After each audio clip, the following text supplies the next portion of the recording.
Appearing before our committee yet again today.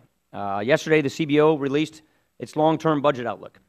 This report throws harsh light on the challenges we face, and it sounds an alarm that too many in Washington have been ignoring for far too long. The federal government will race across a dangerous tipping point this year. According to CBO, total U.S. debt will reach 100% of GDP. Our debt will have eclipsed the size of our entire economy. Economists who have studied sovereign debt tell us that letting total debt rise above 90% of GDP creates a drag on economic growth and intensifies the risk of a debt-fueled economic crisis.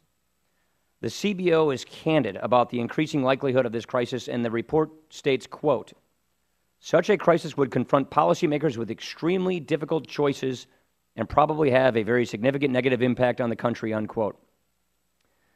This quote demonstrates CBO's flair for the understatement. A sudden fiscal crisis would be a complete catastrophe for this country. Families and businesses would bear the full brunt of the painful consequences. If the nation ultimately experienced a panicked run on its debt, policymakers would be forced to make immediate and painful fiscal adjustments, like the austerity programs that have stoked the riots in Greece. This would mean massive tax increases on working families and steep benefit cuts that hit our most vulnerable citizens the hardest.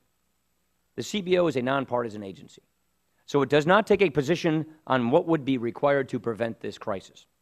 But we can draw our own conclusions from the evidence in this report. For one thing, this report makes clear that exploding government spending, not insufficient revenue, is driving us toward this crisis point. If we simply keep revenues at their historic revenue or average as a share of GDP, then government spending, driven by an aging population and rising healthcare costs, will cause federal debt to grow to unsustainable levels.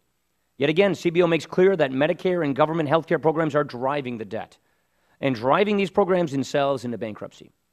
Attacking solutions to save these programs threatens both the health security and economic security of the American people. If we try to chase ever higher spending with ever higher taxes, the CBO is very clear about the consequences. It estimates that GNP will be 2% lower in 2035 than it would be otherwise.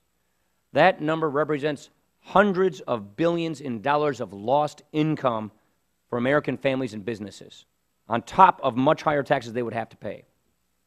The House Republicans have passed a budget, the path to prosperity, which answers CBO's warnings and averts the crisis before us. The House-passed budget tackles the explosive growth in spending, it saves critical programs like Medicare, and puts our budget on a path to balance without resorting to job-destroying tax hikes. Meanwhile, the President has not put forward a credible plan, a credible budget. And it's been 785 days. Let me say that again. It has been 785 days since the Senate passed any budget at all. We have a leadership deficit in Washington, and our window for solutions is closing quickly. Instead of tuning out CBO and others who are working to inform us of this danger, let's work together now before it's too late to put America's budget on a sustainable path, grow the economy, and leave the next generation with a better country than the one we inherited. Thank you. And with that, I'd like to yield to the vice-ranking member, Ms. Schwartz.